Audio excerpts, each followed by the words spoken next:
موعدا وإذ قال موسى لفتاه لا أبرح حتى أبلغ مجمع البحرين أو أمضي حقبا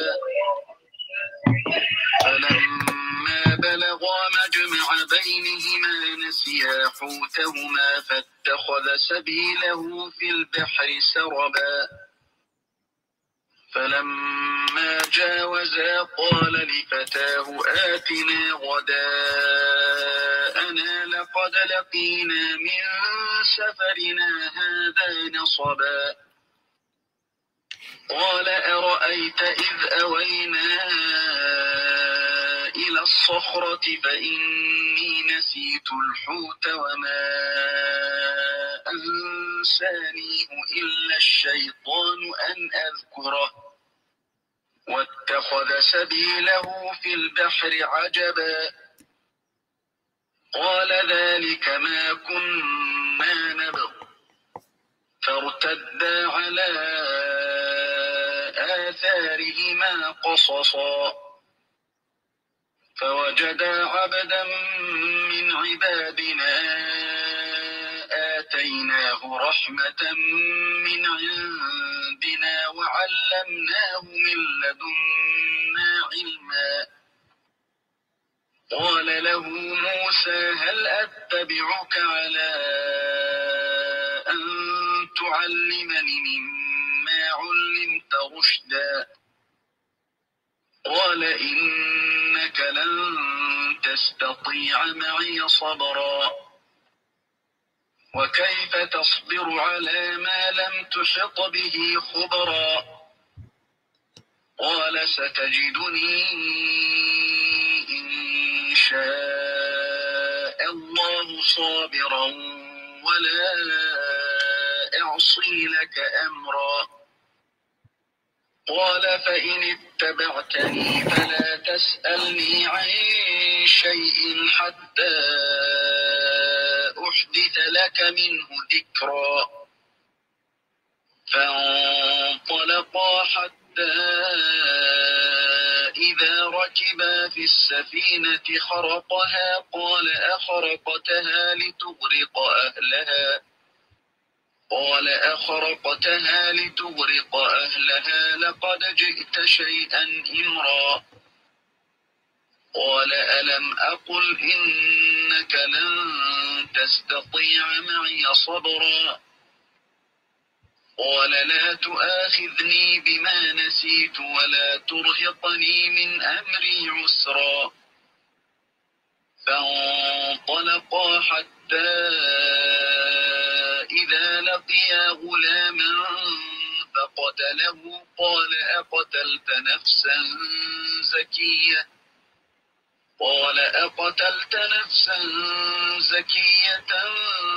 بغير نفس لقد جئت شيئا نكرا قال ألم أقل لك إنك لن تستطيع معي صبرا قال إن سألتك عن شيء بعدها فلا تصاحبني قد بلغت من لدني عذرا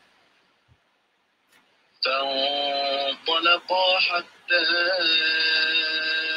إذا أتيا أهل قرية استطعما أهلها فأبوا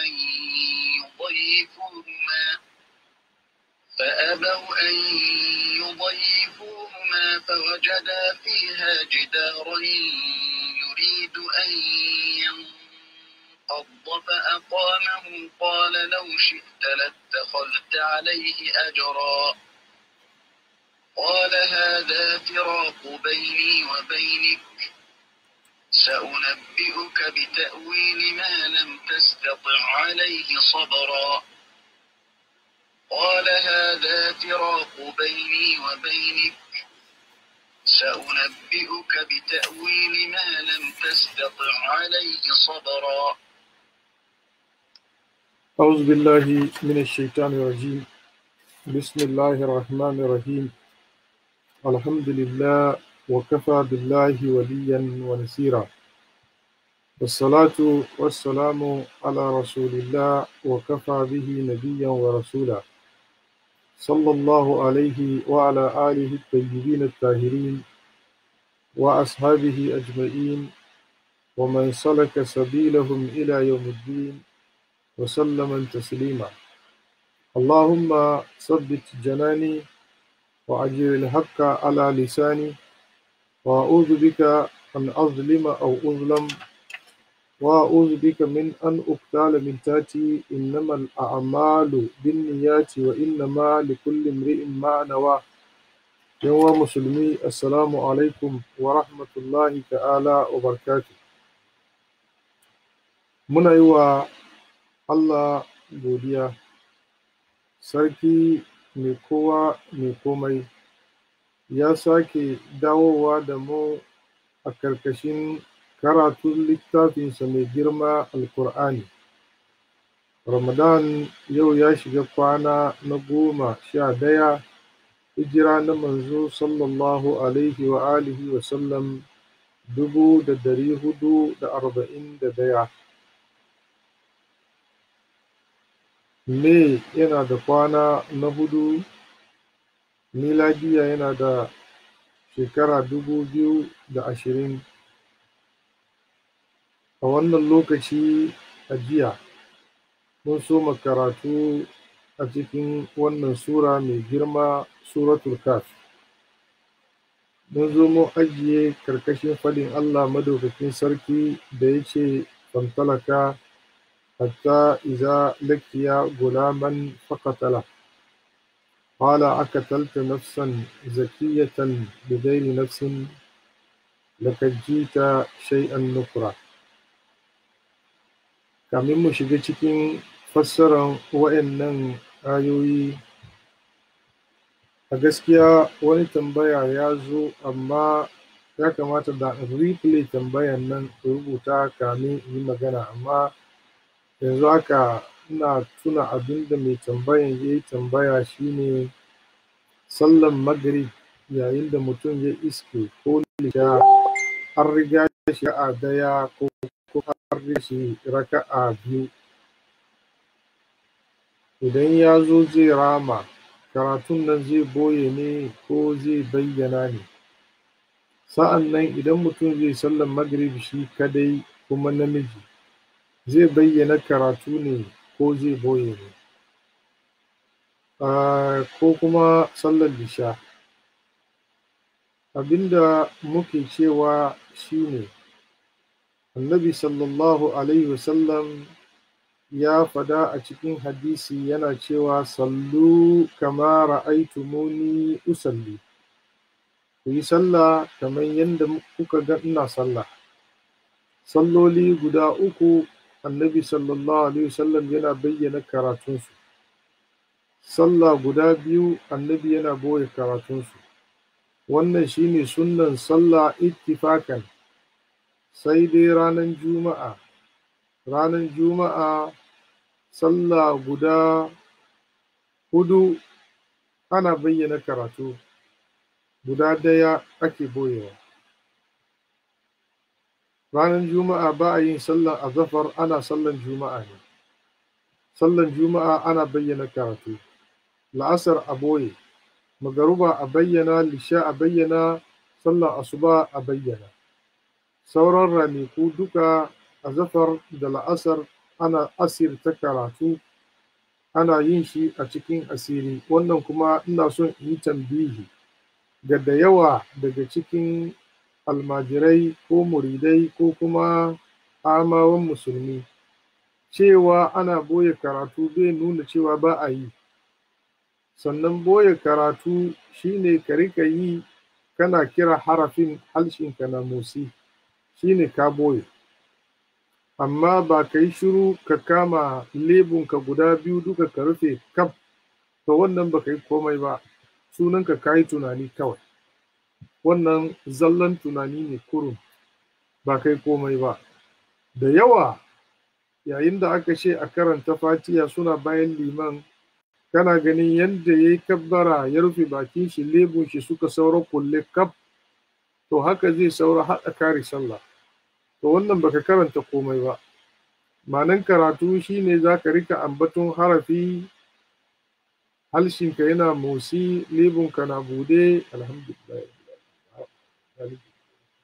Wannan shine sunnan.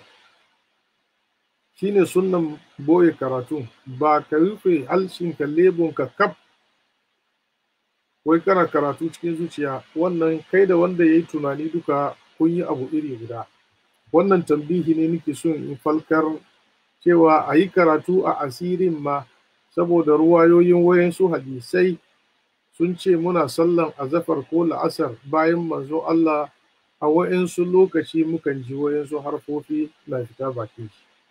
Sai ya nuna cewa ashe karatun ma da ake yi na hasiri to ana lafastawa, sai dai ba a fidda shi da murya wanda zai fita da karfi. Don haka mutum ne ya rika faɗin alhamdulillahi rabbil alamin arrahmanir rahim maliki yawmiddin. Dole ne ya rika buɗe halshen fidda huruf ba da murya ya fito ba. Idan kana yi kai kadai a wurin asirin ma, to ka rika yi dan kaɗan. To amma yadda ya zama sallan magaruba ko lisha, wanda ittifakan maluman duniya sun ce ana bayyana karatu ne, to don haka abin da ya fi dacewa ma musulmi idan zai yi sallan wurin bayyanawa ya bayyana, sawa'an shi limami ne ko kuma shi kadai ne.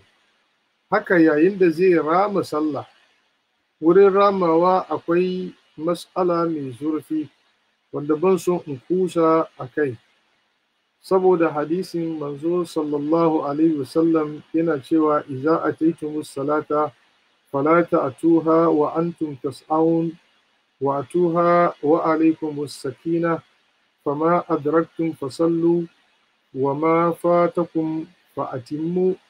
Wani ruwaya wa ma fatakum faqdu, abinda kuka iske ku yi, in kun tashi zuwa sallah kada ku je da gudu, in ji annabi Muhammad sallallahu alaihi wasallam. Ku tafi a cikin nasuwa. In kun je gwargwadon abinda kuka samu liman a ciki kuka rizke shi, ku sallace shi tare da liman. Abinda ya wuce ku, wani ruwaya ya ce fa'atimmu, sai ku cika. Wani ruwaya ya ce faqdu, sai ku biya.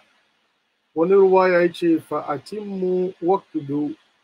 Wannan ruwaya ne jam'u baina ruwayatayn, bi ma'ana abinda kuka iske tare da liman ku sallaci wannan, amma abinda ya wuce kuka yi, abinda kuka yi iske tare da liman ku sallaci wannan, wanda ya iske ku cika.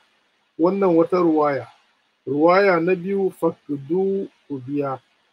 Akan wannan ruwaya malikawa suka ɗauki ruwayoyi guda bin duka, cewa idan ka zo sallah abinda ya wuce ka shi za ka yi. Me yake wuce mutum? Tabbas wanda ya lusu raka'a guda na farko ya lusu fatiha da sura. Idan ka lusu raka'a biyu ka lusu fatiha da sura. Saboda haka a malikanci wannan abin shine wanda ya wuce ka, don haka shi za ka biya. Idan za ka biya shi kuma za ka biya shi ne irin yadda ya wuce ka. Idan ya wuce ka a cikin karatun bayyane, za ka biya shi a bayyane. In ya wuce ka cikin karatun sirri, za ka biya shi a sirri. Sa'an nan a wurin biyan, akwai maza'ibin da suke ganin cewa za ka cika sallan ne. Ma'anan cika sallah shine abin da ya rage nawa ya saura, wannan rakawoyin ƙarshen kuma me ake yi musu. Misali, an yi raka'a biyu na magaruba sai ka zo ka samu raka'an ƙarshe, ko an yi raka'a biyu na lisha ka zo ka samu raka'a biyu na ƙarshe. Raka'a biyu da ka samu na ƙarshen nan liman ya boye karatu a ciki. da ya yi sallama nashi raka'a biyu kai ka tashi za ka karaso. Wa'yancan mazhabobin suna cewa kai ka yi raka'a biyu na farko, abin da ya saura maka raka'a biyun karshe. Raka'a biyun karshe kuma za a yi karatu ne a boye kuma a yi fatiha sallah. Suka ce wannan shine ka cika sallah. Su kuwa malikawa suka ce a'a, biya za ka yi. Idan za ka biya to abin da ya wuce ka shi za ka biya. Me ya wuce ka? Fatiha da sura su suka wuce ka. Kuma fatiyan da suran nan sun wuce ka ne malam ya bayyana karatu. Don haka ka yi fatiha da sura kuma ka bayyana. Idan muka je wurin rinjayar da dalili, tare da cewa ruwayan ka biya wa'insu sun raunana shi kamar yadda ya zo a cikin sahihi Muslim. To mu doki ruwayan ka cika. In mun ce ka cika, to idan ana neman abu ya cika, to gwargwadon abin da aka lusu cikin abin shi za a sa sai ya cika. Ko da za mu doki wannan ruwaya. In mun doki ruwayan ka biya, to abin da ya wuce ka irin shi za ka yi shi ne ka biya. Idan mun doki ruwayan cewa ka cika, to abin da aka lose, misali in ce ruwa na ajiye 2 lita, sai ka juye kaman kwata cikin wani kof. In ana neman a cika ruwan nan ya koma 2 lita, ya kamata a doko kwatan nan irin na kofin nan a zuba sannan ya komo 2 lita. Idan kun fahimce ni, ma'anan ku cika sallah shine abin da kuka lose ku cika shi. Ma'anan ku biya shine abin da ya wuce ku ku yi irin shi, shine kun biya.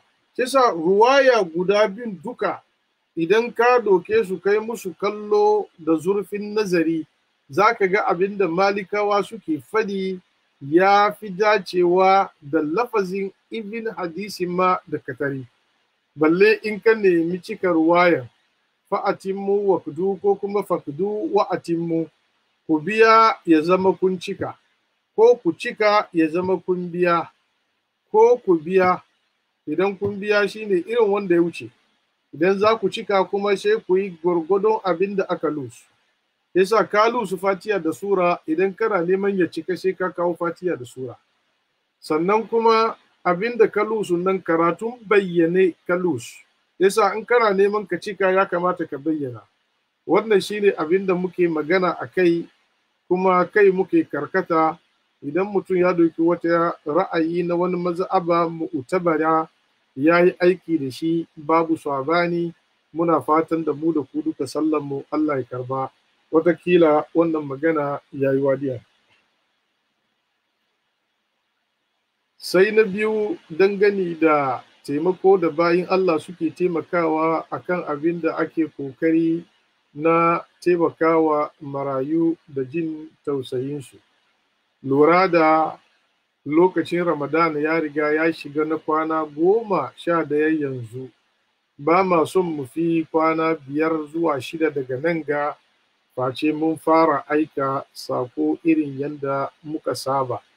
Domin kasan telolin in ba kawo ma yaran rigunan da sauri ba, samun a dinka musu su sa ranar sallah kuma sai ya wuyata, sai dai a ji a sai musu already made. Don haka muna son bayin Allah yan uwa ku yi kokari ku sa hannunku cikin wannan taimako. Akwai dan uwa da ake ce da shi Abdulra'uf, yau shi kuma ya ba da nashi sako mai girma, kudi da yawa an kawo, Allah ya saka mishi da alheri. Ya ce a yi ma ma'aifin shi addu'a da kuma uwar matan shi, sun ta koma ga Allah cikin wa'annan kwanaki. Sa'an nan ya ce yana da wani aboki da ake ce da shi Tijjani, Balarabe ne, mutumin Maghrib, ana ce mai Tijjani. Ya ce wannan mutum yana taimaka mai kwarai ta ko'ina kowane lokaci, yana kokarin yi mishi alheri, yana taimaka mishi. Ya ce a yi ma abokin shi kuma addu'a, aikin da yake yi da taimakon da yake taimaka mishi to shi kuma Allah ya saka mishi da alheri. Shi sa Alhaji Rauf sakonka ya zo ta hanyar Mubarak Chairman masallaci, mun samu hal 50 euro. Ubangijin Allah madaukakin sarki ya saka maka da alheri. Iyayen naka Allah ya ji kan lahiransu, Allah sa sun huta. Uwar matan Allah ya karbe ta da rahma, Ubangiji ya ajiye mu da ita da iyayen namu da sauran mamatanmu duka fada na annabi Muhammad sallallahu alaihi wasallam. Na wannan shine sakon da ya zo a yau. Za mu ci gaba da karatu. A jiya mun ajiye fadin Allah madaukakin sarki, famtalaka hatta iza lakiya gulaman faqatala. Yayin da annabi Musa da Hadar suka fita har zuwa lokacin da suka hadu da gulaman, wannan dan yaro karami. Jiya mu yi magana akan kasancewan shi yaro ne ko babba ne. Mun fada mun ce idan muka lura da ayoyin Alkur'ani, duk inda aka yi amfani da kalman gulam yana isharan yaro karami. Wannan shine abin da Qur'ani ya yi ta bayani. فبشرناه بغلام عليم وبشروه بغلام عليم إنما أنا رسول ربك لأهب لك غلاما زكيا يا زكريا إنا نبشرك بغلام اسمه يحيى وجاءت سيارة فأرسلوا واردهم فأدلى دلوى قال يا بشرى هذا غلام. وإنه wurare duka da aka ambaci gulam zaka ga dukkansu ba su balaga ba. Muka ce lafazin gulam yakan zo ana nufin babba, wannan kuma an same shi cikin hadisin annabi sallallahu alaihi wasallam. Yayin da mutum yake mallakan bawa, manzon Allah ya hana kada ka ce da shi abdi, kada ka ce da shi abdi, inna ma ka ce gulami wa fataya. Kada ka ce wa mace amati, bal ka ce da ita jariyati ko ka ce da ita fatati. Amma original lugan gulam yana ishara zuwa ga yaro karami in namiji ne, in mace kuma jariya, kamar yadda ya zo cikin wannan hadisi. Malamai suka ce wannan hadisi da ya ce kada ka ce ba bawa abdi, ka ce da shi gulami, suka ce bawa yana girma ya balaga, amma duk da shi ba za ka ce da shi abdi ba, ka ce da shi gulami. Wannan ma ko a Hausa, ba ma bawanka ba, wani yaron da ya tashi kai da shi kuna tare yana harka ko yana bin ka yana kakkama maka wani, akan ce duba mana ka kira mini yaro Alhaji wani. Wataƙila ma yana da mata da yara ma ya girma, amma duk da shi in an ce kira min yaron wani, kira min yaron kaza, duba ina yaran malam ko ka duba ina yaran Alhaji, ka kira su, mai yiwuwa ma manyan mutane ne. To saboda shi waɗansu malamai suna ganin kasancewan shi an ce da shi yaro baya nufin cewa ya balaga. Jiya mu yi wannan magana. To amma jamhurul ulama na isharar cewa yaro ne dan karami, saboda a cikin hadisin annabi sallallahu alaihi wasallam ya ce yalla abu ma'a gilman, yana wasa tare da yara. Zuwan lafazin kasancewan shi ma yana wasa, to ya nuna yaranta, saboda yaranta shine sababi na wasa, ko kuma wasa ishara ce na kasancewan shi yaro karami. Amma suka ce a cikin kirahan Ubayy ibn Ka'ab da kirahan Abdullahi ibn Abbasin, falakiya gulaman wa kad kana kafiran, suka ce yaron nan kuma kafiri ne. Haka kira'an Ubayy ibn Ka'ab da Abdullahi ibn Abbasin yake. To cewa ya kasance kafiri, suka ce bai yiwa a ambaci yaro karami kafiri, domin kafurci sai ma mutumin da ya balaga tukuna, domin imani da kafurci in baka balaga ba, ba za a dibiya bisa kanka ba. Wa khasatan nassi ma ya ce wa kana abawahu mu'minai, iyayen shi kuwa mu'minai ne. Abinda aka sani, idan mutum musulmi ko mu'mini suka haifi yaro a cikin addininsu, taba'an yaron nan yana karami mu'mini ne, ba wata dogon magana. To ta ina aka fassara ma cewa wannan yaro kafiri ne in dai ba ya balaga ba? saboda shi kira'an cewa kana kafiran ishara ce zuwa ga balagan shi. Wannan shine abin da wa'ancan mutane suke magana a kai. Wayansu malamai sun ce Abdullahi ibn Abbas ne, wannan ba kira'a ce Qur'aniyyan ba, kira'a ce tafsiriyya, saboda a cikin hadisin da ya rawaito annabi sallallahu alaihi wasallam ya ce wannan yaro an halicce shi tubi'a yawma khuliqa kafiran, an halicce shi ran da aka halicce shi ma an dibiya mai tambarin kafirci. Mun sani a cikin hadisin annabi sallallahu alaihi wasallam wanda yake gaya mana cewa mutum ana jujjuya shi a cikin farkon halittar shi kwana 40 mani, kwana 40 soka, kwana 40 40 na uku, sa'an nan za a mai da shi kashi a tufa ta ainihin jikin shi duka da fata a cika halittar shi. Annabi ya ce sa'an nan Allah madaukakin sarki zai aika mishi mala'ika, a ba mala'ikan nan umarni ya rubuta aikin shi da arzikin shi, karshe da makoman shi, imma aljanna ko wuta. To wannan hadisi manzo Allah ya yi isharar cewa wannan yaro wanda aka halice shi an halice shi kafiri.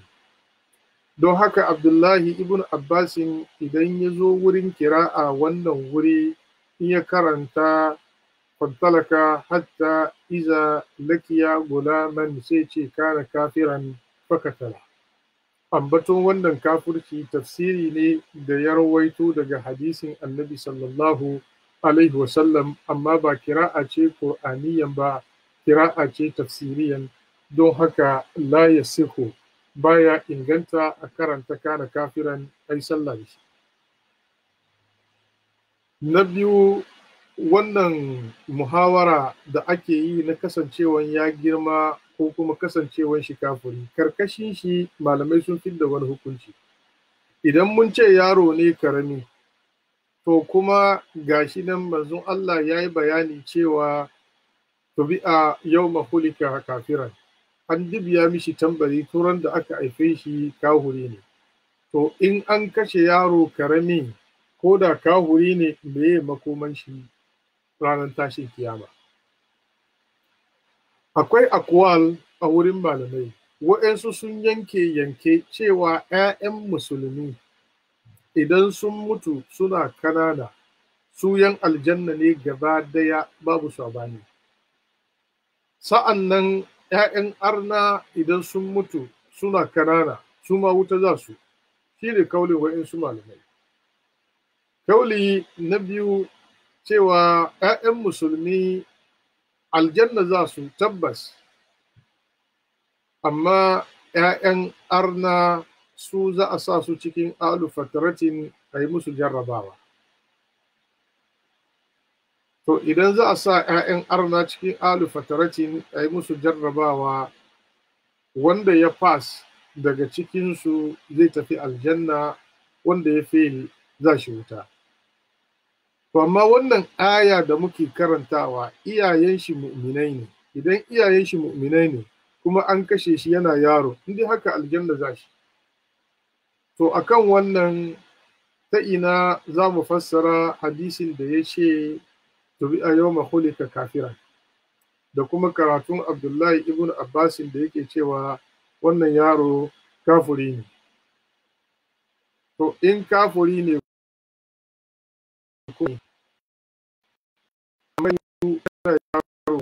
to yanzu ina za a tafi da shi? Shin ya koma aljanna? Kafirai ba sa zuwa aljanna, ko dai ya je wuta tun da shi kafiri ne? In kuma ya je wuta, yaro ne bai balaga ba, ta ina za shi wuta? Ki za a sa shi cikin ali fataratin? In dai za a sa shi cikin ali fataratin, in dai aka yi 'ya'yan musulmi za su ali fataratin, domin wannan Qur'ani ya nasa cewa iyayensa mu'minai ne. To kasancewan iyayensa sun zama mu'minai, ya kamata ya tafi aljanna kenan. Suka ce wannan shine ma babban hikimansa a kashe shi. A cikin hikaya an ce yayin da Hadar ya kashe wannan yaro, annabi Musa sai ya husata. ya yi maganganun da ya yi kamar yadda za mu karanta yanzu. Sai Hadar ya kalli Musa ya yi fushi shi kuma, sai ya kama gefen yaron ta nan ganga ya balle fatan wurin, sai ya ga gashi nan kan akarkarin yaron gefe haka gashi nan rubuce an rubuta mai kafiri. To nan ga muhawaran da muke yi, idan yaro ne karami kuma kafiri ne, amma iyayen shi mu'minai ne, kuma an da ittifakin cewa 'ya'yan musulmi in sun mutu suna yara yan aljanna ne, ina ne makoman yaro? To don haka wayansu malumma suka rinjayar da cewa wannan yaro ya girma babba ne, yana daga cikin sababin kashe shi tun yana yarantaka, kamar yadda Ƙur'ani zai zo gaya mana hikiman abin da ya sa aka kashe shi. Sun ce yana da waɗansu tabi'o'i marasa kyau, shine yana amin robin, yana sayawa hanya yana attack mutane tsakanin kauyuka guda biyu. Wancan garin nan umman shi ta fito, wannan garin nan baban shi ya fito, wurin yake sayawa yana tare mutane yana musu kwace. Wannan shine sababin Hadar da haduwa da shi sai ya kashe shi. Wato dama amin roba hukuncin shi a kashe shi, dan fashi da makami kenan a Hausa, hukuncin shi a kashe shi. To amma Musa bai san aikin shi kenan ba. Hadar kuma da ganin shi sai ya gane shi ne dan fashi da makamin da ke damun mutane a wannan wuri, sai ya kashe shi gaba daya. Musa ko ya ga an kashe mutum ba tare da ya cancanci kisa ba, saboda shi sai ya husata. Wannan wani kauli ke. Wani kauli an ce wannan yaro ya kasance idan ya yi abin da ya aikata na aikan shi, sai ya gudu ya zo gida, iyayensa kuma sai suna mara mai baya. In sun tambaye shi me ya faru, sai ya rantse da Allah bisa kan karya kuwa, cewa shi bai yi ba, su kuma sai su saya su rantse da Allah kamar ba don su ne ya yi ba. To kaga wannan abu zai zama wasila na halaka su. Fahashina an yurhikahuma duguyanan wa kufra, kamar yadda za mu karanta a nan gaba.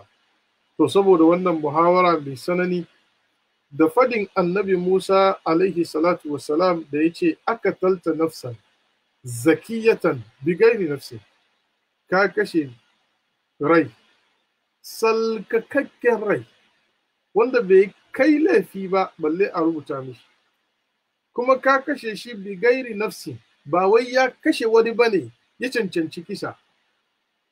Akan wannan bigairi nafsin suka ce inda karami ne, ko da ma ya kashe ba za kashe shi ba, aka ce wannan shari'an mu kenan. Amma yana yiwa shari'an Musa ko da karami a kashe shi, kamar yadda muka karanta a jiya. Aka talta nafsan zakiyatan bigairi nafsin. A jiya mun fada kalman zakiya shine salkakakken abu. Kira'an zakiya suka ce shine wanda bai taba yin laifi ba, amma zakiya wanda ya taba yin laifi amma ya tuba aka shafe. Masu cewa ya girma suka ce kira'an zakiya yana ba da isharar ya taba yin laifi amma an kankane. In dai ya taba yin laifi wuce mis ya balaga ya kai a rubuta mishi laifi, saboda haka ba kankanin yaro ba. Wayancan suka ce ai kira'an zakiya shine wanda ya walwale wannan matsala. Allah madaukakin sarki shine masala. Aka talta nafsan zakiyatan bigairi nafsin. Annabi Musa alaihi salatu wassalam a nan ga sai ya ce lakad jita shay'an nukra, lalle hakika malam yanzu dai jita bima na fa'alta, kamar yadda muka fada a cikin karatunmu a wancan gurin. Lakad jita shay'an imra, halwa yau hiya. Nan ga wuri akwai lam na taukidi wanda yake hade da rantsuwa, sa'an nan ya zo da kalman kad litta'kid, ya sananta halshi anan akan malam. Yace ji ita ka zo ko ka aikata shay'an wani irin abu, nukuran abin da yake abin ki, wanda yake ya kai matuka a ki abin.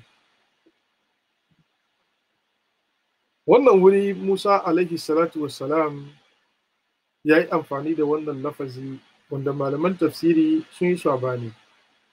Kalman nukuran shine ashaddu ko kuma kalman imran shine ashaddu. Wayansu malaman tafsiri suka ce can yayin da za a hallakar da mutane cikin ruwa, kalman imra ya fi nukuran sanani, domin Musa ya dan ji tsoro yanzu, sai dan sassauke muryan shi a nan, da yi amfani da imran wanda yake lamari mai girma, mai ban mamaki, mai razanarwa, mai firgitarwa, mai dimautarwa, duka kalman ya doke shi. A nan sai ce da nukuran, abin da ka yin gare malam, ka aikata abin da ya kamata a ki wannan hali, ba hali ne na tabi'an da ya kamata ba, ka iske yaron mutane kawai ka kashe. Don haka masu ganin imra ya fi sanani akan nukura, haka suka tafi da bayanin shi. Wayansu malamai suka ce a'a, kalman nukura ya fi imra sanani. Saboda haka ma da Hadar zai ba da jawabi yanzu, sai bai yi irin na jiya ba. Yayin da Musa ya ce lakad jita shay'an imra, sai ya ce alam aqul innaka lan tastati'a ma'iya sabra. Amma yanzu da aka ce da shi nukura, kamar an accuse shi direct, sai shi ma ya juya ya ce alam aqul laka, ba na gaya maka ba. Sai sa yanzu an face shi direct, saboda shi ya ba da isharar abin da aka gaya mai yanzu, zafin shi ya fi na farko. A cikin malumman tafsiri akwai wayanda suka ce abin da yasa suke ganin imra ya fi nukura sanani a wurin bayani, yayin da suke cikin ruwa aka huda jirgin ruwan nan, wannan wuri jama'a ne za su halaka. Saboda shi annabi Musa da ya lura da tarin hallakan jama'a, sai amfani da kalmar da ya fi zafi, amma nan ga yaro guda kadai aka kashe. Saboda shi yasa ya yi amfani da kalma wanda yake sassauka.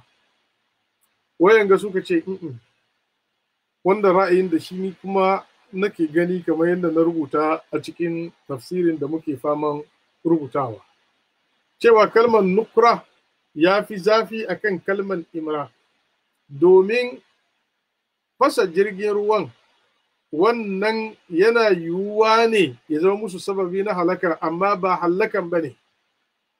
Amma kashe yaron, yanzu yaron ya mutu an gani. Sannan kuma cikin kisa, yana daga cikin munin kisa shine a kashe mutum haka kawai kan banza. Sannan idan kuma wanda aka kashe nan kuma ya zama bari'i, wanda bai cancanci kisa ba, munin ya karu. Sa'an nan idan mai shi ya zama na bai cancanci kisa ba, kuma bari'i, kuma dan yaro karami ma wanda bai da laifi, wanda ma da ya yi laifi ma an mai rangwame, to kuma ma wanda bai da laifi kuma gashi yaro karami, to munin kuma ya karu.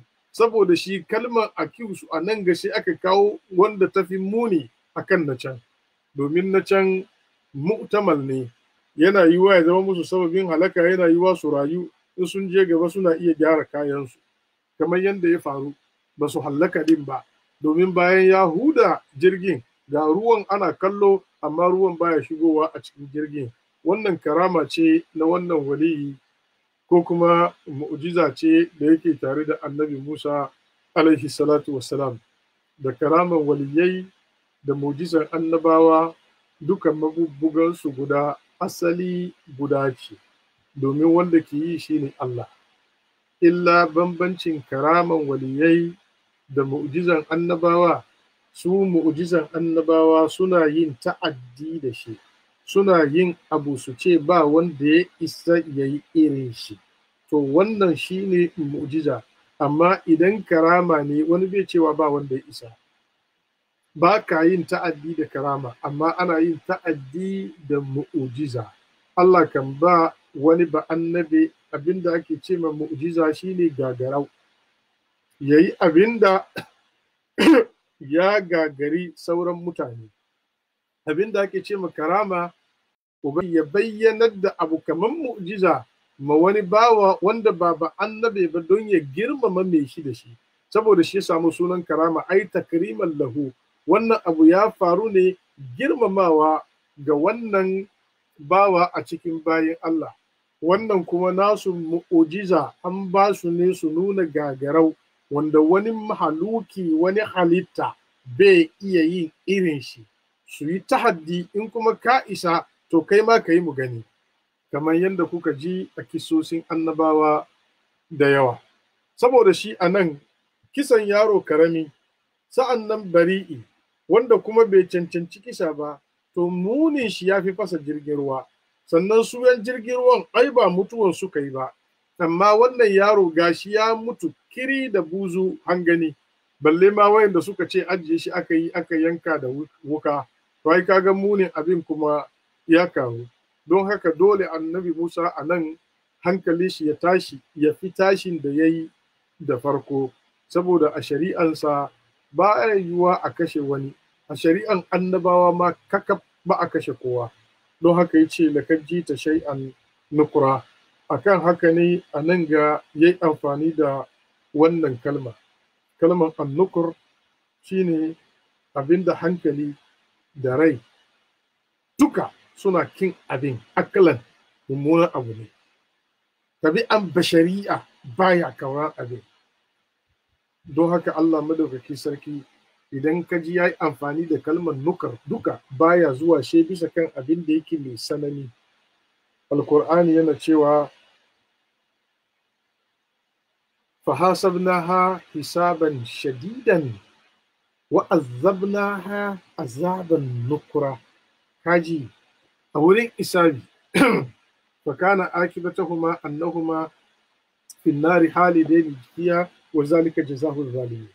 Kaji ubangiji a nan ga a wurin yin hisabi ce she muka musu hisabi shadidan, amma a wurin azaba yace azaban nukura, saboda ka san annukur ashaddu min ashadid. Don haka Allah ce fa hasabnaha hisaban shadidan, amma a wurin azaba yace azaban nukura, muka yi musu azaba wanda yake abin ki ma dukkan rai na tabi'an bashariya. Kamar yadda wani aya yana cewa amma man zalama fa sawfa nu'azzibuhu thumma yuraddu ila rabbih fayu'azzibuhu azaban nukura. A nan za mu zo mu karanta shi a cikin wannan sura yayin da Zilkarnaini ya tafi. Allah madaukaki sarki ce hatta iza balaga magriban shamsi wajadaha tagrubu fi ainin amiya wa wajada indaha kauman qulna ya zarkarnaini imma an tu'azziba wa imma an tattakhiza fihim husna. Sai ce amma man zalama. Kaga yau Allah ya bashi dama ko kai musu azaba ko kuma ka rike su da kyakkyawan tabi'a, ya nuna miyagun mutane ne. To amma sai Zulkarnaini a nan ya ce amma man zalama fa sawfa nu'azzibuhu, wanda kan yayi zalunci yayi taurin kai yaki imani ya bijire, za mu azabta shi.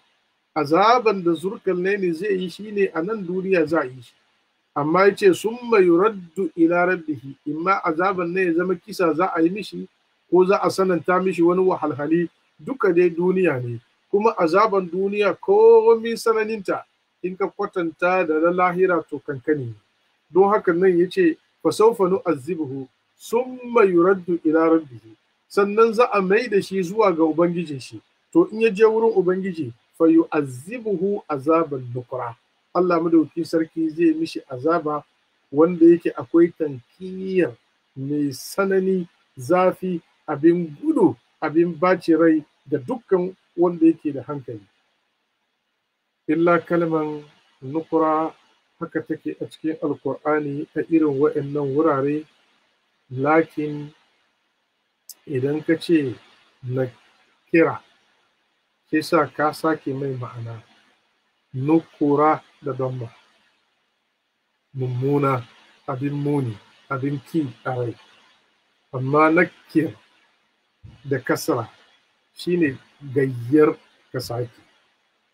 Sulaiman alaihi salatu wassalam yayin da ya bar aka dauko gadon Bilkis, kala nakiru laha arshaha nanzur hatta tadi am takuna min allazina la yahtadun. Ku je ku sake kamannin gadon tanna, in ya so mu gani ko za ta shirya, za ta gane shi bi ma'ana, ko kuma ba za ta gane ba. Sai sa nakiru laha bi ma'ana gayyiru laha. Wayansu malamai suka ce duk ma'anansu guda a asali, saboda abin da ka san shi ga yanda yake, idan aka zo aka sake mai kamannu ba za ka iya gane shi ba. Sai sa rashin gane wannan shi ne abin da ake nufi da at-tamthil a cikin wannan wuri. Allah madaukakin sarki shi ne masani.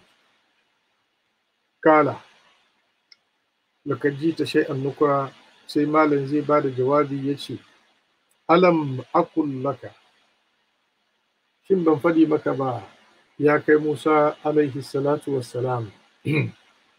Ban faɗi maka, a nan malam ya kara wannan kalma, alam akul laka. Wannan lamun da malam ya kara wanda can bai ambace shi ba, a nan ga malamai sun ce lamun tabligh kuma fihi taqwiyatul lirraddi, kara na gaya maka zai ƙarfafa abin da ya fada a jiya. A cikin shi akwai sawatarwa ga mai da martanin da abin da Musa ya gaya mishi, don wanda Musa ya gaya mishi yanzu ya fi wuya akan wanda ya faɗi jiya. Don haka yanzu shi kuma sai ya fesa Musa da kalman shi direct. A wancan karatu cewa ya aina ce, amma yanzu ai na faɗi maka. Isharan cewa ai na faɗi maka ya nuna yanzu malam ya dauki mataki wanda yake mai sanani bisa kan almajirin shi. Idan bai kula ya hakura ya saulari ya cika alkawalin rashin tambaya ba, to an zo karshe. Daga cikin malumman tafsiri suka ce a nan malam ya kausasa harshe wa Musa, shi ma ya ce alam akul laka, saboda abin da ya faru na farko annabi Musa ya kawo hanzari, sannan kuma ya nuna cewa mantuwa ne, cewa ya yi la tu'ahizni bima nasitu wa la turhikni min amri usra. Saboda haka malam ya ce alam akul. Amma yanzu nan ga annabi Musa da ya accuse malam bai kawo zancen mantuwa ba, bai kuma nemi hanzari bisa kan abin da ya fada ba. To saboda shi sai malam kuma ya ba shi martani irin wanda ke dacewa da la'ajan da ya yi amfani da shi domin a komar da shi zuwa ga masayin shi. Wannan shi ne abin da malaman tafsiri suka fada a cikin karin wannan kalma alam akul laka innaka lan tastati'a ma iya sabra. Kun ga wannan kalma ta maimaitu so uku a bakin Hadar alaihi salatu wassalam, yana kara gaya wa Musa ba ka iya yin hankuri tare da ni, saboda ni ina tare da wani ilimi na kashafin da kai baka san shi ba. Muna kara nanatawa, idan Allah ya yi maka kashafi, babba daga cikin kashafi ka san aibinka. Na biyu, ka gane ayyuka na kirkin da ya kamata ka yi ya kuma taimake ka kana yi. Sa'an nan kashafi zai zo na tajalli da za ka iya hango abin da zai zama maslaha na al'umma. A lokacin kake zama murshidi da za ka iya shiryar da al'umma, ka wayi gari da almajirai da muridai wanda kana lura da halayensu na yau da gobe, kana kokarin dibiya su bisa kan layi. To amma ku duba muhawara tsakanin malam da almajirin shi a nan.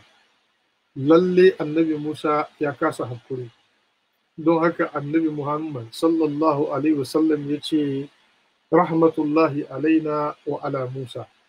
law sabara lara'a ajabal ujab, wani ruwaya larahal ajaib.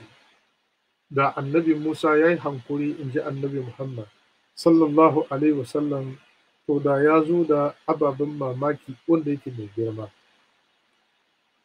Kada mu manta, malam ya ce wa annabi Musa, wa kaifa tasbir ala ma lam tuhit bihi khubra. Ba za ka iya yin hankuri ba, ta ina za ka yi hankuri da abin da baka san hakikanin shi ba. A wurin tafsirin wannan aya na ce bima lam tuhit shine abin da ba za ka kewaye sanin shi ba. Har na buga muku misali da cewa idan ga gida ajiye, kofan gidan an fenti shi fari, sai za ka yi ma wani kwatance, ka ce da ka je ka ga gidan fari ne domin kai kofan gidan ka gani, amma idan ya zama na bayan green, gefe blue, wannan wuri yellow, wanda ya ronu gidan, to shi ya san fentin gidan ba fari kadai bane, akwai sauran kwana. Sai sa sanin abu da karshen yadda lamarin shi yake, to shine hakikanin khubur, shine abinda Allah bai sanar da annabi Musa ba a wannan lokaci, tare da cewa nabiyyun mursalun yana magana da Allah madaukakin sarki, domin kowa ya san wa ma utitum min ilmi illa kalila. A cikin wannan magana akwai ba da isharar alam akul laka, ban gaya maka ba, kamar yana so ya ce wa annabi Musa, na faɗi maka baka fahimci ba, har yanzu kuma ka kasa fahimta cewa tafiya da ni ba abu ne da zai yiwu ba, domin ni Ubangiji yana mini kashafi, nakan hangi abin da baka hange, to amma har gobe na yi maka wannan bayani ka kasa fahimta.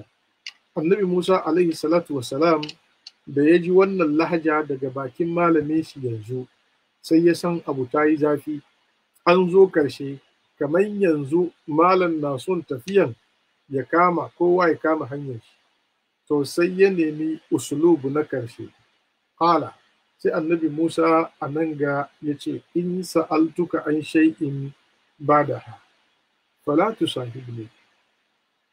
Ya ce, malam, idan na sake tambayanka an shay'in, akan wani abu kuma ba'daha, bayan ita wannan waki'a da ta faru, damirin ha zai koma zuwa ga maganan da ya yi, to fala tusahibni. Inda haka malam, zancen in zama abokinka a cikin tafiya ya kare kuma. Kad balagta, lalle hakika ka kai uzuran, matukan hanzari da ya kamata ka bani, duk kai ka riga ka yi duka. Amma in na sake tambaya, sharadi, kalmar in sa'altuka, in shartiya ne an, kamar yadda muka gaya mana, fa'in ittaba'atani, idan har ka yadda ka bi ni, kaga in sharadi ne. Nan ga Musa da kansa ya sa wa kanshi sharadi, shi ya ce ya yi hakuri, shi ya kasa hakuri. Da ya tambaya na daya, malam ya ce na gaya maka ba ka kai hankuri. Ya sake na biyu, malam ya ce ai na gaya maka ba za ka iya yin hankuri ba. Sai yanzu yana neman wani usulub wanda malam zai daure ya bashi da another chance. Next chance da zai nemi kuma sai ya nemi na karshe, shi da kansa ya lafasta, ya ce in sa'altuka an shay'in badaha, in hal na sake tambayanka game da wani abu kuma bayan wannan waki'an da ta faru, to fala tusahibni, abuta ya kare, kan ma ka abuce ni kuma, kan mu yi tafiya kuma, ka sallame ni in ya so ka yi gaba. Malumman tafsiri an ce suna cewa a wannan wurin, wannan lafazi da annabi Musa ya yi, Musa ya fahimci hasarin halin da ya samu kanshi a ciki na rashin hankuri da tambayan malam, har da accusing shi akan behavior shi. Don haka sai yana neman ya kwantar da hankalin malam da wani maganan da zai sa malam ya yarda, don ya san yanzu dai ba za a yarda ba kuma. To don haka sai ya ce, to in na yi tambaya, to mu zo karshe. To wannan dole malam ya ce, to ba laifi, bismillah, ai na riga na gaya maka tun da ka kiya, yanzu kuma kai ne ka ajiye tambaya na uku ya zama na karshe, to bismillah, haka za mu tafi. Sannan a cikin wannan malamai suka ce akwai usulub na tarbiyya yayin da mutum yake hannunka kana murabbi, idan ka ga ya aikata abinda lalle kana bukatan ka yi mishi sawa, to ka mai sawa ka taka mishi bireki, kada ka kyale shi balle ya rudu ya ce ai kaza ma nayi gaban malam bai ce komai ba. Idan yau kayi bai ce komai ba, gobe kayi bai ce komai ba, jibi kayi, in ya je wani wuri sai ya je yana kwalawa, in an yi farab sai ce ai gaban malam ma nayi, malam bai ce komai ba. Don haka kana malami, yayin da ka gani an doki hanyar da zai zamo hasari, ko da baka yi sawa gaba ɗaya ba, to ya kamata ka yi usulubu, ka yi maganan na nuna rashin yardanka da abin, domin hal idan ka yi shiru ka kyale ka tafi, gobe kuma aka ga irin shi ya faru kuma aka ji shiru, jibi sai amawan mutane da jahilai da waɗanda suka rudu su tama yin abin jahizi ne kuma ya halatta, sai su ci gaba da yi, su doke ka su zama hujja. Randa wani zai zo ya ce wannan abu ba daidai ba ne a musulunci, sai su ce a gaban malam ma aka yi, malam bai yi magana ba, to ku kuma kusuwa. Iyayenmu Allah ya saka musu da alheri. Akwai wani babanmu ya koma ga Allah, Allah ya ji kanshi. Aka zo aka ba shi labari wurin wani maudu'i an yi wa'azi, wani malami ya ce kaza, ya ce kaza, ya ce kaza, wanda maganganun ba a saba jin shi sabbi ne a kunnen mutane a wannan zamani. Abin da ya tambaya, yau malam ya samu ya fito, yana nufin Alhaji Haruna Muhammad Attijani, Allah ya ji kan lahiran shi. Sai aka ce malam na zanne, ya ce me ya ce bai ce komai ba, ya ce to shikenan maganan gaskiya ne. Shikenan maganan gaskiya ne. Domin iya rayuwan shi da zaman shi da malam ya san baka taba yin abin da ba daidai ba wanda ya saba mu shari'a, malam na zanne ya shiru, ganin cewa ba shi wurin, amma dai an ce malam na nan kuma an faɗi magana, ya ce daidai ne. Saboda a iya zaman shi da malam ya san baka taba cewa abin da ba daidai ba a gaban shi komin farin gemunka, ya yi shiru, ko da a radawa ya rada maka cikin kunni saboda ya bar ka gyara. Wannan shine tabi'an bayin Allah mutanen kirki. Don haka Hadar Ananga da Musa ya yi abin da ya kamata yanzu a taka mai break, ya taka mai break. Annabi Musa shi ma yana neman hanzari wanda zai kawo ya kwantar da hankalin malam kasa. Ya ga ba wani abu illa ya sa ma kanshi doka na karshe, cewa in kaza ya faru kuma yanzu magana ta riga ya kai. A cikin wannan lafazin, in sa'altuka an shay'in badaha fala tusahibni. Fala tusahibni, kada kai abuta da ni. Alhalin mun san Musa almajirin malam ne ba abokin malam ba. Shi ya ce hal attabi'uka ba hal usahibuka ba. Malam ko ka bani dama in bi ka a matsayin almajiri, ala an tu'allimani, ka karantar da ni wani abu. Ashe ba abokin shi bane, almajirin shi ne. Tafiyan da za yi tafiya ne na karatu. Mun muka ce tafiyan tarbiyyar ruhi, tafiyan gyaran hali ne, ba tafiyan karatun harafi bane. Ba littafi za a bude ana karanta maka ba, halayya za ka rika gani kana koyo. Ana yi kuma ana duban naka, ana dibiya ka bisa kan layi. Wannan shine wannan tafiya da ake yi yanzu. To amma me ya kawo a nan, maimakon Musa yana almajiri yana bi ne don a koyar da shi, amma nan ya yi amfani da lafazin in sa'altuka an shay'in badaha fala tusahibni. Kada ka abuce ni, which means kamar dama abokin shi ne.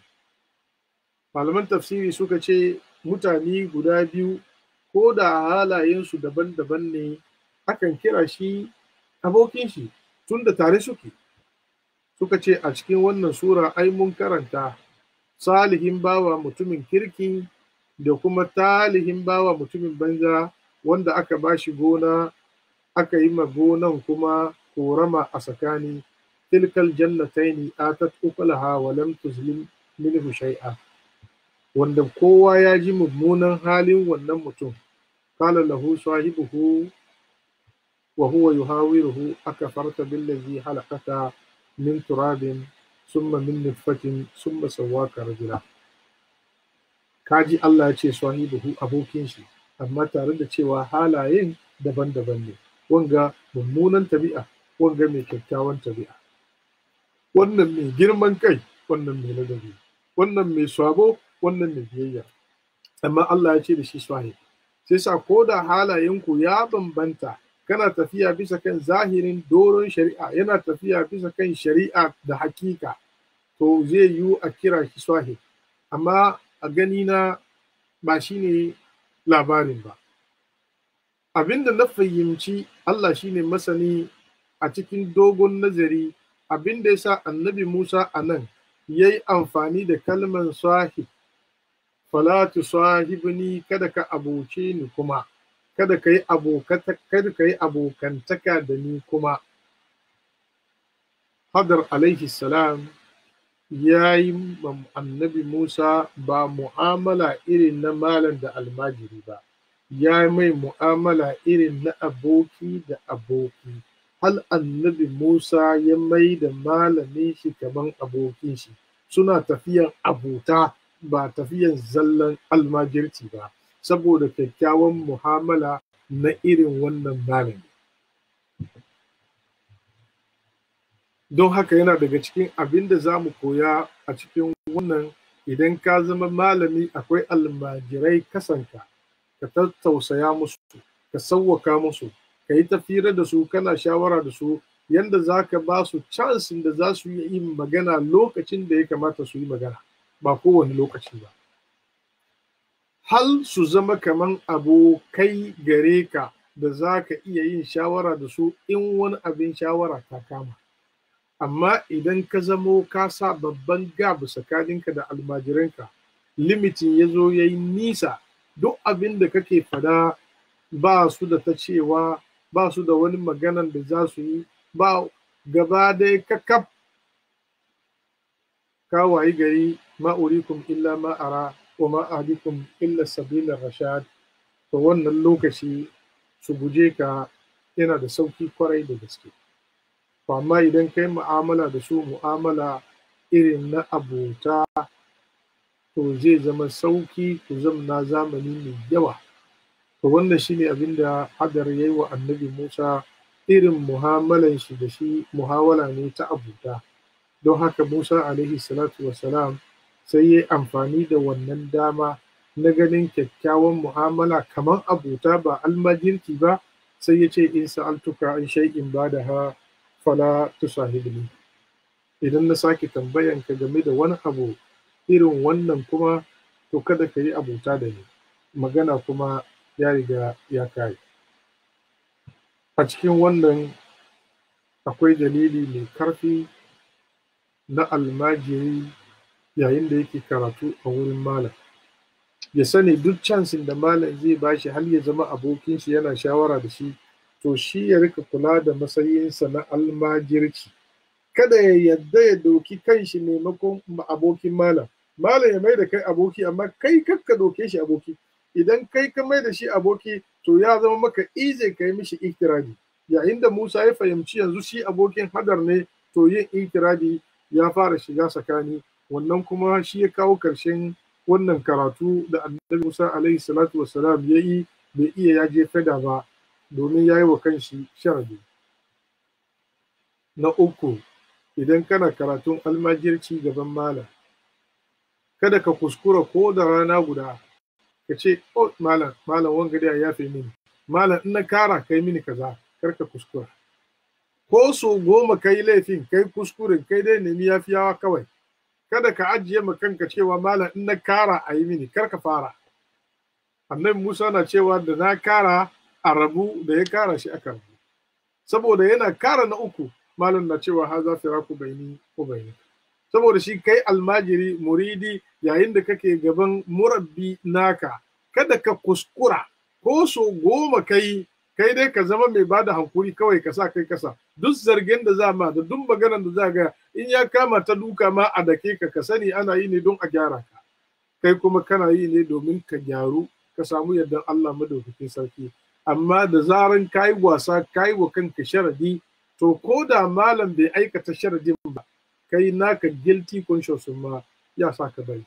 Da yawa almajirai suna gidan malamai, sai ka zo ka gani an wayi gari ran da zai bar gidan malam ma gudu yayi, ko sallaman malam bai iya yayi ba abin da ya fi da shi illa wata mummunan aikin da yayi wanda yana jin kunyan ma ya gama ido biyu da malam. Saboda wannan da yawa aka bar makaranta muka zama 'yan zigza, da karfi da yaji muka yi hanyar Lagos da su Nigeria da Abidjan da Mali da abin da ke kama da wannan, wanda da mu yi hankuri mun sauran muka yi karatu da Allah madaukakin sarki ya ba mu ilimi da yawa, tare da cewa muna gode mishi da bai fidda mu bisa kan wannan hanya ba. A nan Musa ya ce kad balagta, lalle hakika kai yanzu in dai kai hankuri ka bani da third chance, ka kai uzuran karshen hanzarin da ya kamata ka ba mutum. Duk abin da ya kamata ka ba mutum na hanzari ka riga ka bani, amma wannan na ukun nan in dai kai hankuri ka bani wannan chance, lalle na san ka ban ka kai karshen hanzari. Wannan shi ya ba dama malam yayi hankuri da hadar alaihi salatu wassalam, yayi hankuri da annabi Musa alaihi salatu wassalam. A cikin lafazin kad balagta min ladunni uzran, cikin shi akwai iktirafi da annabi Musa alaihi salatu wassalam yayi, domin mutumin da ya ce an bashi hanzari bi ma'ana yayi laifi yasa aka yi mishi hanzari, yasa akwai iktirafin kuskuren shi fili a cikin wannan aya. Ya ga kuma cewa babu wani chance da ya saura illa ya nemi da third place. Third chance da zai nemi nan shine ya yi wa kanshi sharadi ya zama na karshen tafiyar shi da mala. Don haka kad balagta min ladunni uzra, ka kai karshen hanzari. Wannan kalma da ya zo a cikin wannan aya cewa uzuran, kamar yadda za mu karanta a cikin ayoyin da suke munasaba da shi a alkur'ani, wanda asalin lugan shi yana tashi ne daga a'azara ya ataziru,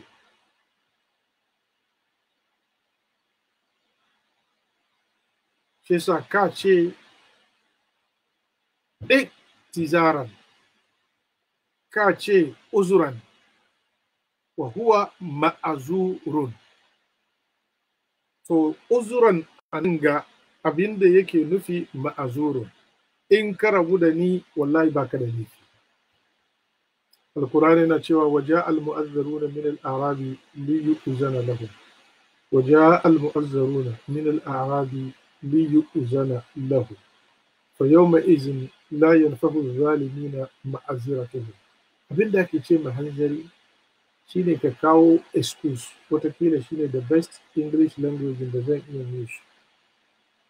Excuse, ka kawo excuse da za a gan cewa abin da ka yi nan ba ka yi shi bisa kan daidai ba, ka yi daidai amma ga excuse ka, ko da yake waɗansu a ganin laifin. Don haka idan hadar ya rabu da Musa, Musa yana gaya mai cewa in ma ka rabu da ni, to kana da hanzari, to kana da excuse sosai da ka samu daman ka rabu da ni, amma da sharadi in na sake yin na uku. Don haka wannan shine zance na ukun da Musa ya tambaya, ya nemi a bashi chance, in an bashi an zuka shi. Alkur'ani ya ce fantalaka, shi kenan sai suka kama hanya kuma. Wannan hanya da suka kama hatta iza ataya ahla karyati, har zuwa lokacin da suka zo ga mazowa wata alkarya. Wannan alkarya za a zo kuma a kira ta da sunan Madina. A lokacin za ka gani ashe alkarya, an ce alkarya, Larabawa zai yi su kira shi kuma da sunan Madina, wanda Allah madaukin sarki zai ce mana ammal gulamu fa kana abawahu mu'minaini fa ashina an yurika ma da biyana wa kufra ha wa ammal jidaru fa kanat li gulamain yatimain fil madinati wa kana tatahu kanzul lahum. To amma kaga anan ga fantalaka hatta iza ataya ala karyati, kaji an kira shi alkarya, amma can zai zo ya yi bayani cewa madina. Insha Allah ta'ala lokaci ya riga ya kai, amma za mu yi taliki bisa kan wannan na minti uku, in ya so mu ajiye gobe sai mu tashi karkashin fantalaka hatta iza ataya ala karyati. Sai kuma suka ciru suka kama hanya, irin intilakin na farko shine, na biyu shine ma na uku, hatta lilgaya irin wancan yadda muka fassara shi, shi ma izadin nan wannan shi ma dai haka take irin wancan, har zuwa lokacin da ataya shine suka zo, shi kadai ata, su da yawa atau, sun zo jam'i kenan, amma su biyu ataya sun zo ahala karyatin, zuwa ga mazowan jama'an wani alkarya, shine wani babban gari. Malaman tafsiri sun yi sabani a cikin ambaton sunan garin. Hal Faruddin Razi ya rinjayar da garin, sunan garin Antakiya, mai Kurtabi ya ambaci Iliya, ya ambaci wayansu kasashe wayanda yake ga sunan dai sunanakin can unguwan Azerbaijan, wani ma ya ce can unguwan Andalus, wayansu kuma suka ce suna can karshen inda rana yake kusan faduwa, suka ce su ne mafi nisan duniya da sama,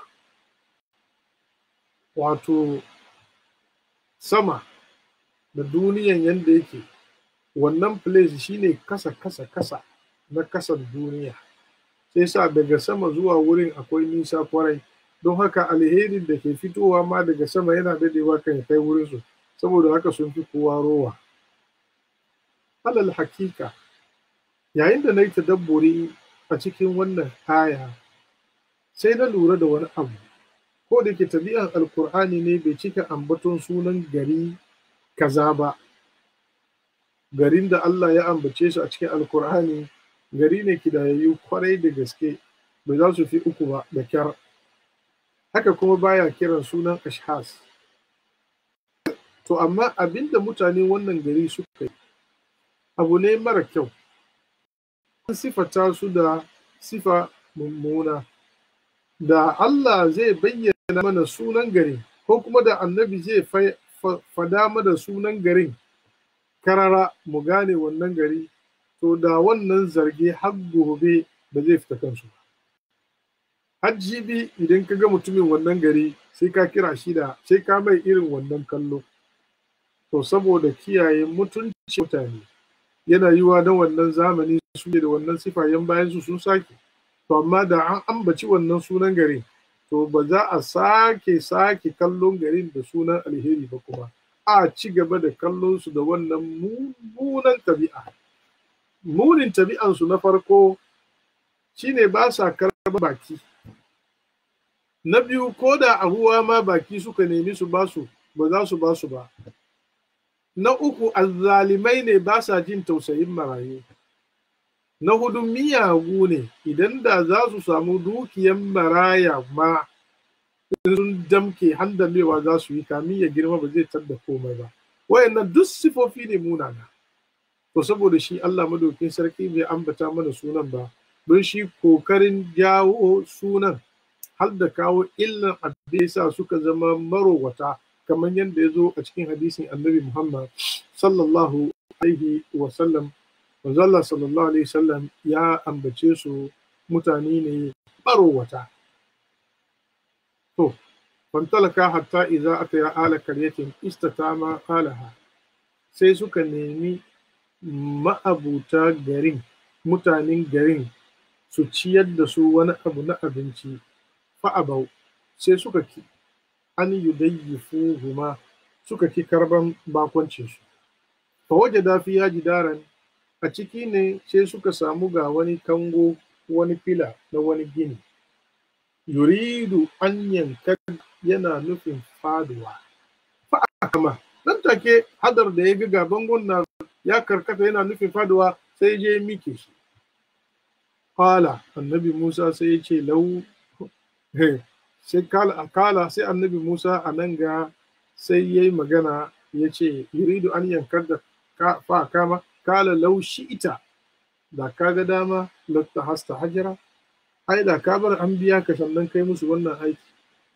Mutane miyagu marowata ba sa jin tausayin baki ko ruwa ba sa ba su sha, duk mun zagaye gari muna neman wanda zai karbi diyafan mu anki, sannan kuma ka zo ka yi musu aiki firi. Yana fadin wannan magana malam ya ce ha za firaku baini ko baina, wannan shine rabuwa na kai. Akan wannan aya gobe insha Allah za mu tashi fantalaka hatta iza ataya ahala karyati. Za mu yi magana bisa kan al'ahal idan ya zo a Kur'ani me yake nufi. Dama in an dangana shi da karya yana nufin ne, idan aka dangana shi ga mutum yana nufin ne, in kuma an ambace shi kadai yana nufin ne. Shine karatunmu na gobe insha Allah ta'ala. Sa'annan alkarya da ake ce da ita yana yiwuwa ta zama Madina kuma a Larabci ko ba ta yiwuwa. Sannan annabi Musa alaihi salatu wassalam da Hadar a nan ga abinci suka nemi, amma Allah ya ce an ki a karbi bakoncinsu. Me yasa sun nemi abinci kawai amma an ce an ki a karbi bakoncinsu? Sannan cikin wannan aya kadai aka ambaci hatta iza ataya ahala, kaji an ce ahala karyati, ka gani. Sa'annan istata'ama kuma aka ce ahlaha, an ambaci ahal sau biyu a cikin wannan aya a Qur'ani duka wurin ka da za ka same shi. Me sababi? Sannan yana annabi mursali ya tare da waliyi mai kashafi, wani irin yunwa ne ya kama su wanda ba za su iya samun hankuri har suka je ya kai su da shi sun roko. Shin ya halatta mutum ya yi roko don ya ci abinci ko bai halatta ba? Wannan duka shine karatunmu na gobe insha Allahu ta'ala. Ina roƙon Allah ni da ku ya sa mu cikin allazina yastami'una al-qawla fayattabi'una ahsana. Allah ya sa mu cikin masu ji da fada suna aiki da mafi kyau. Ubangiji ya ba mu ikhlasi. Allah ya rufe asirin mu duniya da lahira, ya kare mu da kariyansa. Wannan annoba da muka fada ciki Allah ya kiyaye mu, ya yayi mana, ya yayi ma al'umma annabi Muhammad sallallahu alaihi wasallam duka baki daya. Muna roƙon Allah masu taimaka ma wannan tafiya ta marayu inda suke duka Allah ya taimake su. Ubangijin Allah ya karfafe su, Allah ya kara arzikinsu. Wayanda ke da niyya ba su samu ba Allah ya yassare musu. Mu da ku muna da mamata lahira, Allah ya ji kan lahiransu, Allah sa su huta. Idan ajalinmu ya kai Allah sa mu cika da imani. Azumin nan mun ga 10, Allah ya nuna mana wata 10 da wata 10 tare da cikakken ikhlasi, ya ba mu ladan da ke ciki, ya sa mu cikin bayi wanda yake ‘yanta su ga barin wuta. Ubangiji kai ne mai rangwame, mu ne bayinka muna son rangwame, Allah ka yi mana rangwame. Ubangiji Allah ka ji tausayin mu. ربنا تقبل منا الصلاة والصيام واشرنا في زمرة خير الأنام. اللهم أحينا مؤمنين، اللهم أحينا مؤمنين وأمتنا مسلمين محسنين طائبين طاهرين لله رب العالمين، لا مبدلين ولا مغيرين ولا فاتنين ولا مفتونين. اللهم إنك عفو تحب العفو فاعف عنا. اللهم آت نفوسنا تقواها وزكها أنت خير من زكاها، أنت مولاها فنعم المولى ونعم النصير. وصلى اللهم وسلم على نبينا محمد وعلى آله حق قدره ومقداره العظيم. سبحان ربك رب العزة عما يصفون وسلام على المرسلين والحمد لله رب العالمين.